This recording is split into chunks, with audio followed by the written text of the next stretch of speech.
Nagpadala ng maritime at aerial assets ang AFP matapos ma-monitor ang 3 barko ng People's Liberation Army Navy sa katubigan ng Pilipinas. Samantala, 2 barko din ng China Coast Guard ang binuntutan ng PCG hanggang makalabas ng exclusive economic zone ng bansa. Si Patrick De Jesus sa sentro ng balita. Yes, Patrick. Angelique, kinumpirma ng Armed Forces of the Philippines na 3 namang barko ng People's Liberation Army o PLA Navy ang pumasok sa archipelagic waters ng Pilipinas. Na-monitor ang mga ito mula noong February 1 na naglayag sa Mindoro Strait hanggang sa Basilan Strait. Ngayon naman ay palabas na ito ng exclusive economic zone ng bansa na huling namataan 120 nautical miles mula sa Basilan. Sabi ng AFP, i-deploy ang kanilang maritime at aerial assets para bantayan ang mga warship ng China. Bagamat katanggap-tanggap ang pagdaan sa archipelagic sea lanes ng iba't ibang barko, iginit na ng AFP na walang diplomatic coordination ang pagtawid ng mga barko ng China.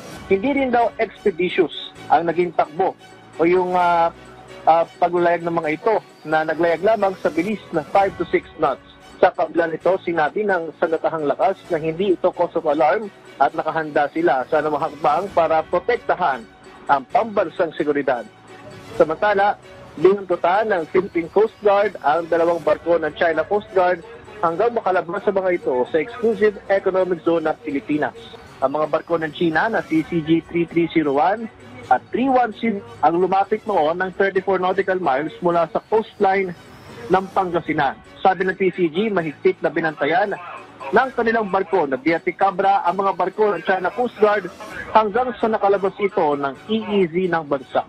Base sa pinakahuling monitoring sa tulong ng Dark Vessel Detection Data ng Canada, pabalik na ng Guangdong Province sa China ang mga barko ng CCG.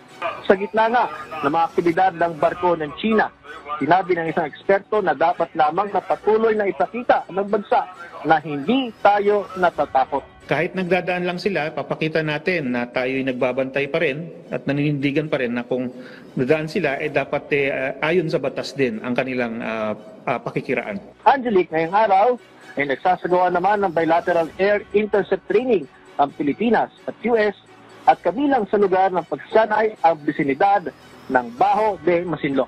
Yan ang pinahuling ulat. Balik sa inyo, Angelique. Okay, maraming salamat sa iyo, Patrick De Jesus.